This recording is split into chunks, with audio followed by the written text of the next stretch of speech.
할렐루야. 지난 시간에 거짓 선지자들에 대해서 말씀을 드렸습니다. 성경은 거짓 선지자에 대해서 자주 말씀하는데, 거짓 선지자는 구약뿐만 아니라 신약에서도 지금 이 시대에도 거짓 선지자들이 많이 일어나고 앞으로도 거짓 선지자들은 더 많이 일어날 것이다 말씀을 드렸습니다. 거짓 선지자들은 하나님 말씀을 뒤집거나 비틀어서 성도들을 유혹하고 또 여러 가지 기적과 이적과 표적을 또 보여줌으로써 성도들을 미혹합니다. 그래서 거짓 선지자를 분별할 수 있는 유일한 기준은 하나님 말씀이라고 말씀드렸습니다. 그래서 우리가 하나님 말씀을 잘 알아서 거짓 선지자를 분별할 수 있는 그러한 은혜 가운데 살아가기를 다시 한번 주의 이름으로 축복합니다. 할렐루야. 오늘은 우물이란 제목으로 말씀드립니다.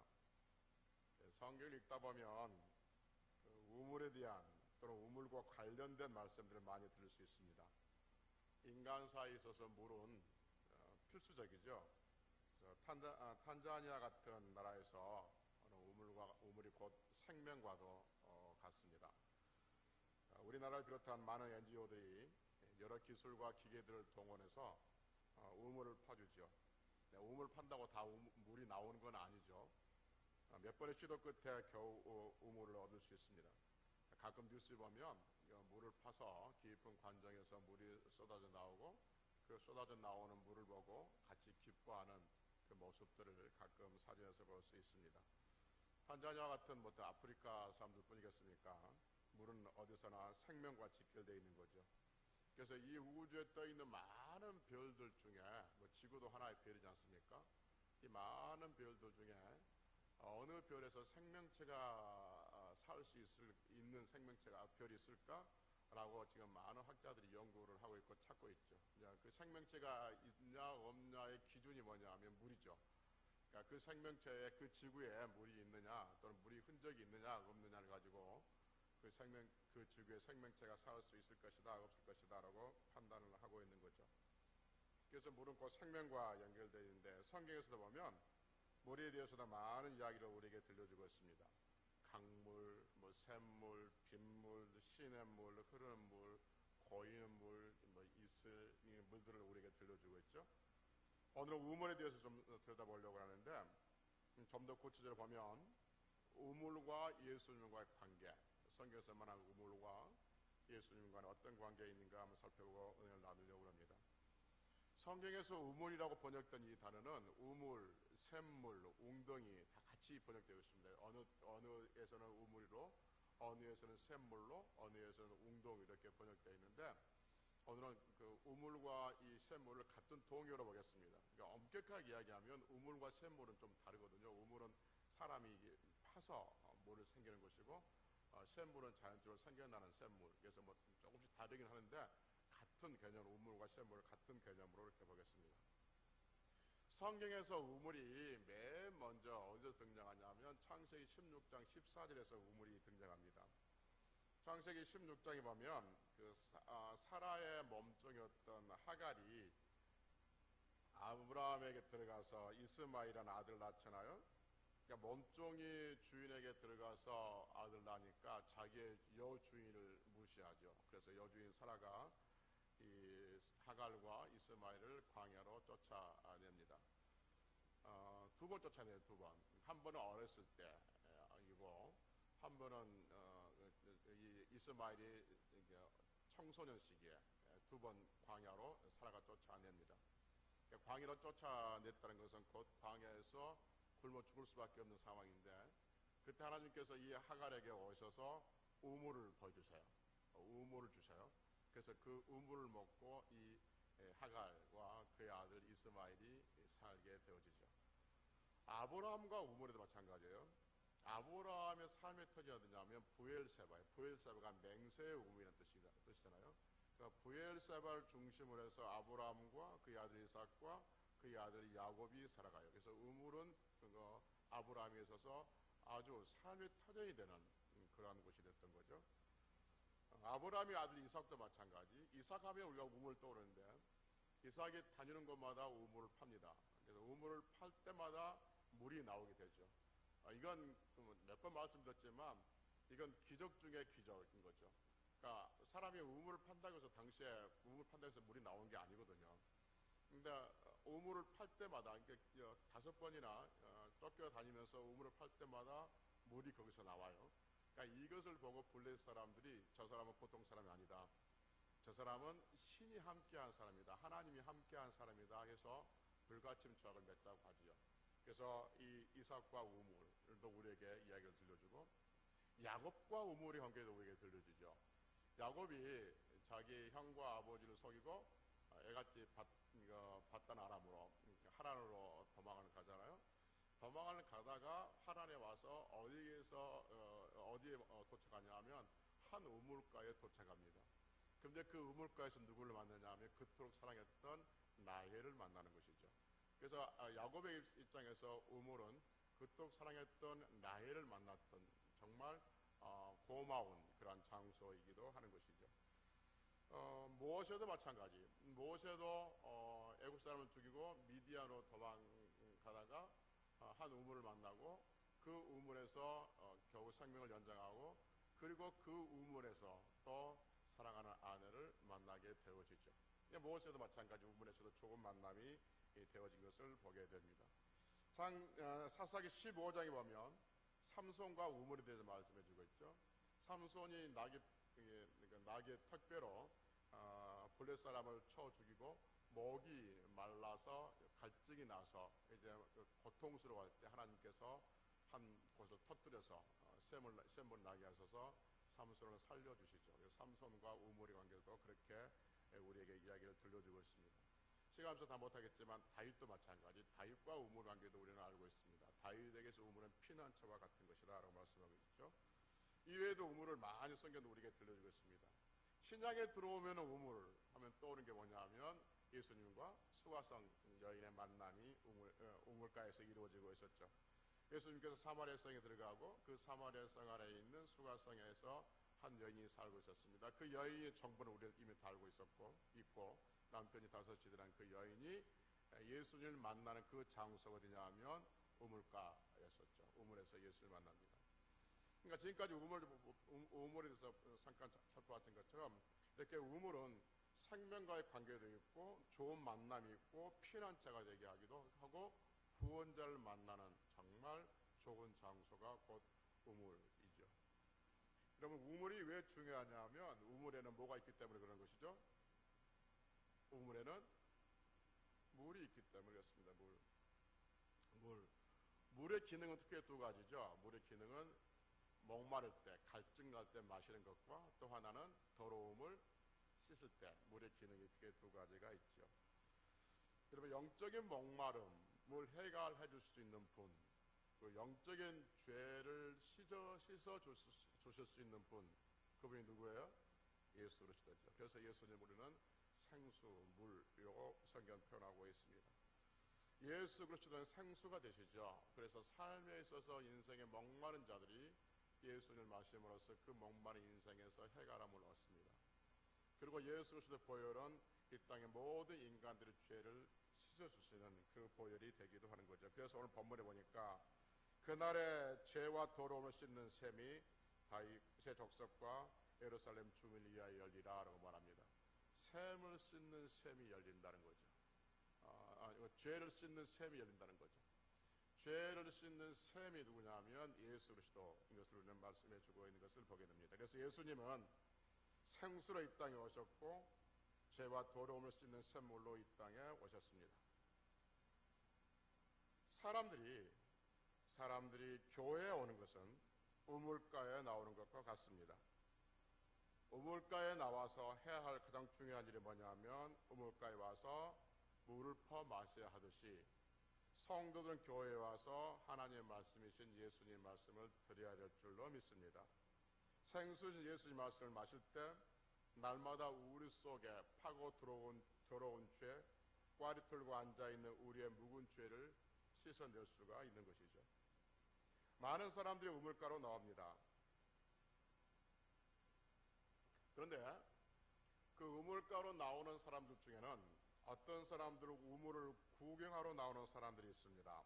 우물의 모양이 어떻게 생겼는가 구경하러 나오는 사람도 있고, 어떤 사람들은 그 우물가에 나와서 무슨 사람들이 많이 모이니까 좋은 정보가 없을까 하는 그 정보를 얻기 위해서 우물가에 나오는 사람도 있을 것입니다. 어떤 사람들은 수다 떨기 위해서 나오는 사람도 있을 것입니다. 그러나 진짜 목말라서 우물가에 나오는 사람들이 있습니다. 진짜 목말라서 우물가에 나오는 사람들은 우물가에 어떤 사람이 나와 있는가는 관심 없습니다. 관심을 둘 수가 없어요. 저 사람이 어떤 한복을 입고 와 있는지 양복을 입고 있는지, 저 사람이 무엇을 하고 있는지를 진짜 목마른 사람이 우물가에 나오는 사람들은 다른 사람들에 대해서 관심이 없습니다. 오직 하고자 하는 최고의 일이 뭐냐면 그 우물을 퍼서 마시는 일인 것이죠. 퍼서 마심으로 말미암아서 그 인생의 문제가 해결되어지고, 그리고 예수 그리스도로 인해서 자기의 죄를 통회하고 자복하는 일, 그 일을 동시에 예수 그리스도 안에서 해가고 있는 것이죠. 여러분, 조금 전에 말씀드렸던 것처럼 교회는 우물과 같다 그랬습니다. 왜냐하면 교회는 생수이신 예수님이 계시기 때문에 그렇습니다. 그런데 많은 사람들이 교회에 와서 생수이신 예수님을 퍼 마시는 사람들은 그리 많지 않은 것 같습니다. 자기의 죄를 씻는 일에는 그리 많은 관심을 두지 않는 것 같습니다. 생수를 마시는 일보다, 하나님의 말씀을 듣는 것보다, 또 자기의 죄를 해결하는 일보다 우물가의 주변에 관심이 더 많은 것 같습니다. 그래서 이 우물이 돌로 만들어졌는지, 이 우물이 언제 생겼는지, 네모나게 만들어졌는지 세모나게 만들어졌는지, 우물이 큰지 적은지, 우물이 깊은지 얇은지, 우물이 예쁜지 안 예쁜지, 우물에만 관심이 있습니다.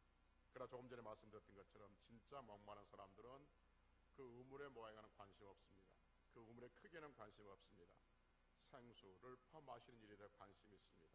그리고 자기의 더러움을 씻는 일에 더 관심이 있다 하는 것이죠. 여러분, 성도가 교회에서 예배를 드리는 것, 이것은 생수인 예수님을 마시는 것입니다. 그리고 예배를 드리는 것은 우리의 죄악을 씻는 것이다 라고 말씀을 드렸습니다. 여러분, 우물가에 와서 물 외에 우물가에 와서 물 외에 다른 것을 얻으려고 하는 것은 어리석은 사람들인 것이죠. 예를 들면 우물가에 와서 물 마시러 우물가에 와서 우물을 마시지 않고 내 옷 자랑한다든지, 내 돈 자랑한다든지, 내 주의를 자랑한다든지, 내 자식을 자랑한다든지, 나를 내세우려고 하는 것, 어리석은 일인 것이죠. 우물가에는 자기를 나타내려고 오는 것이 아닙니다. 우물가는 물 마시러 오시는 것이고 더러운 것을 씻으러 오는 것이죠.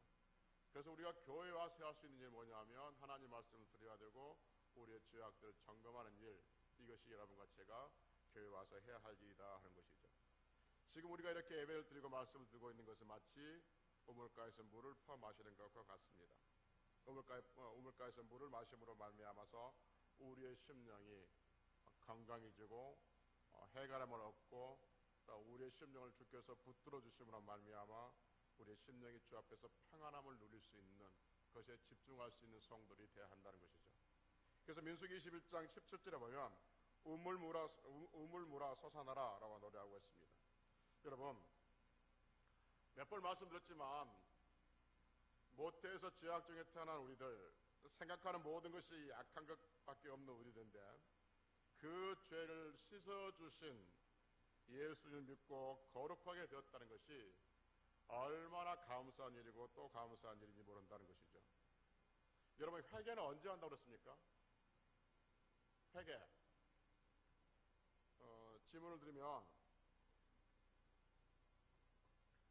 1번, 회개는 죄가 생각날 때 회개한다.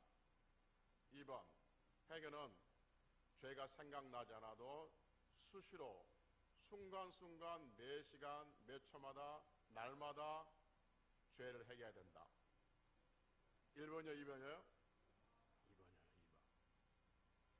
2번이요. 회개는 생각날 때 하는 것이 아닙니다. 매 순간 매 시간마다 주의 이름을 부를 때마다 우리는 회개해야 하는 것이죠. 왜냐하면 회심과 회개에 대해서 말씀드렸습니다. 회심은 단번의 사건이지만 회개는 반복의 사건이다라고 말씀드렸습니다. 내가 옳다고 했던 말, 생각, 행동, 그것들이 하나님 보시기에 옳지 않을 수가 있기 때문에 그렇습니다.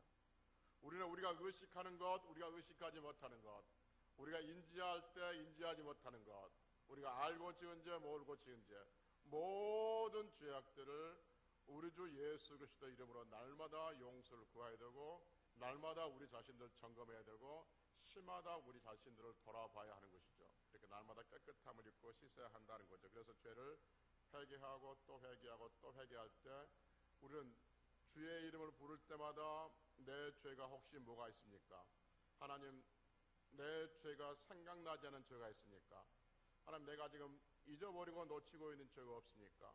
라고 묻고 기도하다 보면 우리는 우리의 말과 우리의 행동과 우리의 생각이 제한되게 되어 있습니다. 그래서 우리는 우리의 마음대로 말하지 않고, 우리의 마음대로 생각하지 않고, 우리의 마음대로 행동하지 않게 되어 있습니다. 왜냐하면 우리가 그렇게 죄로 고백함으로써 우리의 생각과 우리의 말을 스스로 제어하기 때문에 그러는 것이죠. 그래서 우리는 우리가 인지하고 있든지 인지하고 있지 못하든지 모든 죄악들을 날마다 고백하는 것, 그것이 우리가 마땅히 해야 할 일이고 그것이 우리를 성화로 만들어가는 것이다 하는 것이죠. 우리의 몸을 씻는 것은 물로 씻지만 우리의 죄를 씻는 것은 예수 그리스도의 이름, 예수 그리스도의 보혈밖에 없습니다.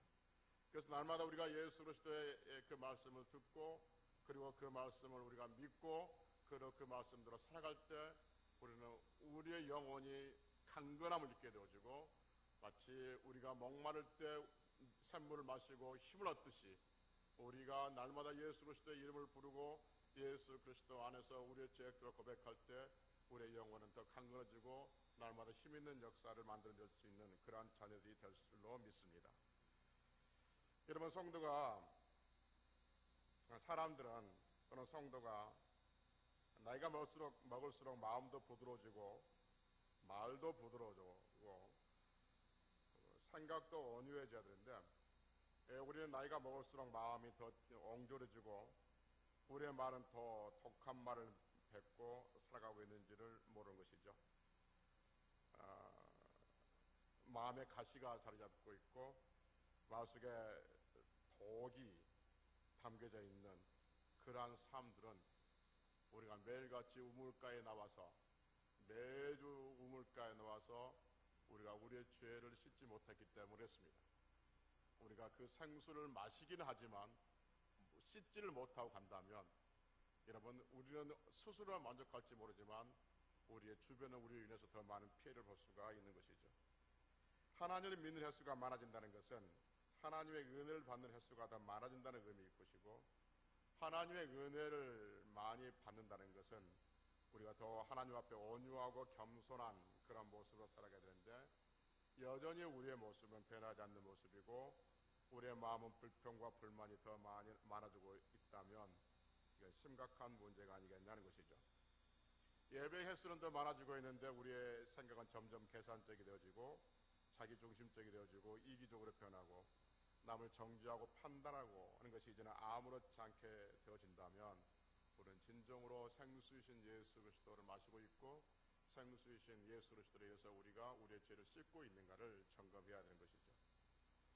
회심한 성도들은 매 순간 우리가 죄가 생각나든지 나지 않든지 우리가 매 순간 주의 이름을 부르며 회개해야 한다고 말씀드렸음에도 불구하고 나는 원래 그래, 난 처음부터 그랬어 라고 핑계하고 변명하면서 회개하기를 거부한다면 우리는 아직도 하나님 앞에서 성화되어지고 있지 않은 것이라 볼 수가 있는 것이죠. 여러분, 정말 우리의 심령에 생수의 강이 흐르고 있는지, 그래서 누구든지 목마른 자는 내게로 와서 마시라고 하고 있는데 우리는 정말 마시고 있는지 점검하는 성도들이 되어야 될 줄로 믿습니다. 우리는 여러분 생수이신 예수를 믿고 있습니다. 다시 말씀드리지만 생수이신 예수를 믿고 있다는 것은 우물가에서 늘 좋은 일만 있었던 것처럼 생수이신 예수를 믿는 사람들은 그 인생에 반드시 좋은 일만 있게 되어지는 것이죠. 예수 그리스도를 영접한다는 것은 내가 생수를 마시는 일이고, 생수를 마신다는 것은 내 영혼이 거룩으로 나가는 것이고, 그 거룩으로 나감으로 말미암아서 하나님과 친밀해지는 것이고, 하나님과 친밀해짐으로 말미암아서 하나님의 도우심을 위해서 우리 인생이 능하고 강한 소리에 붙들림 바 되어서 승리하는 인생이 되어지는 것이죠. 사랑하는 성도 여러분, 생수신 예수 그리스도를 우리는 믿고 있습니다. 믿고 있다는 것은 우리가 마시고 있다는 것이고, 마심으로써 우리는 영원히 건강해지고 우리의 모든 죄악들은 다 씻김 받았고, 그 날마다 우리는 또 그 생수인 예수 그리스도의 이름으로 우리의 죄를 씻어야 된다고 말씀드렸습니다. 전에 와이셔츠 예를 들었죠. 내가 아무리 깨끗이 달아입고 깨끗하게 입고 밖에 나갔다 할지라도 돌아오면 더러워지듯이 내가 의도하지 않았지만, 나는 전혀 거기에 대해서 관여하지 않았지만, 내가 세상 사람 사는 동안에 내 생각과 내 말과 내 몸이 죄로 오염되어 있으니까 예수 그리스도로 인해서 씻어내자라고 말씀드렸습니다. 또 온전히 살아가면서 여러 가지 삶의 형편들이 다 다양한 모습이겠지만, 여전히 생수신 예수 그리스도로 인해서 우리가 우리의 영혼이 시원함을 얻고 우리의 육체가 더 거룩해지는 그런 날들이 되시기를 주의 이름으로 축복합니다. 기도하시겠습니다.